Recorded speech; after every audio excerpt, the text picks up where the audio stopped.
नमस्कार दोस्तों। आज बात करेंगे बंगाल में हो रही हिंसा के तांडव की। बंगाल में के मुर्शिदाबाद में इस समय हिंसा अपने चरम पर है। हिंसा के मूल में है वक्फ बिल का विरोध। वर्तमान वक्फ बिल जो लोकसभा व राज्यसभा से पास हो गया है और ये एक आधिकारिक कानून बन चुका है, लेकिन एक धड़ा इसको मानने को तैयार नहीं है, खासकर मुस्लिम वर्ग। उस धड़े को सरकार ने पूरी छूट दे रखी है गुंडागर्दी करने के लिए, दंगा करने के लिए। अगर दूसरे शब्दों में कहूँ तो पश्चिम बंगाल के मुर्शिदाबाद में जो ये दंगा हो रहा है पूरी तरह से सरकार प्रायोजित है, सरकार द्वारा नियोजित है, टीएमसी द्वारा नियोजित है। इसकी पुष्टि होती है सरकार के एक्शन से, पुलिस के एक्शन से, और सरकार में जो महत्वपूर्ण पदों पर, जिम्मेदार पदों पर जो लोग बैठे हैं, मंत्री वगैरह, उनके बयानों से। पुलिस हाथ पर हाथ धरे बैठी रही और दंगाई अपना काम करते रहे। दंगाई एकदम निश्चिंत थे कि पुलिस उनका कुछ नहीं बिगाड़ पाएगी। अगर आप वहाँ की सरकार के मंत्री फिरहाद हाकिम का बयान सुनेंगे तो ये बिल्कुल स्पष्ट हो जाता है कि ये दंगा पूरी तरह से सरकार द्वारा नियोजित प्रायोजित है। इस दंगे में कौन लोग पीड़ित हैं?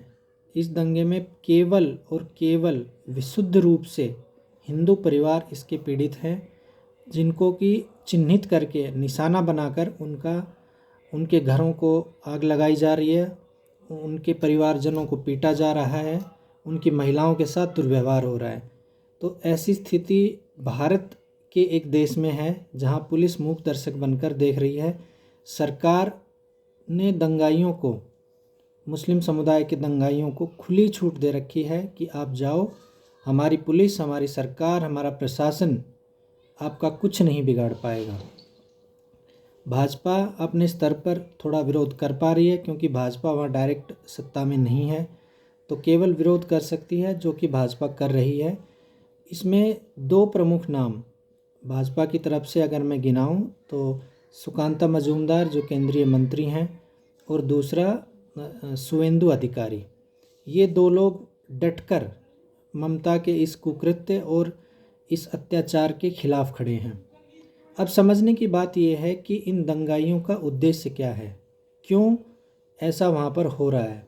दंगाइयों का सिर्फ एक ही उद्देश्य है, हिंदुओं को डराना, उनको ख़त्म करना, उनको खदेड़ना। जो दंगाई ये सब कर रहे हैं उनको वक्फ बोर्ड से, वक्फ बिल से कोई उनका लेना देना नहीं है। उनमें से अधिकतर ऐसे हैं जिनको ये इस बिल के बारे में पता तक नहीं है। कई दिनों से वहाँ मस्जिदों से इस तरह की तकरीर दी जा रही थी कि हम इस कानून को नहीं मानते, आप जाइए और इसका विरोध कीजिए। लेकिन विरोध का ये कौन सा तरीका होता है कि छांट छांट कर हिंदुओं के घर जला दिए जाएं।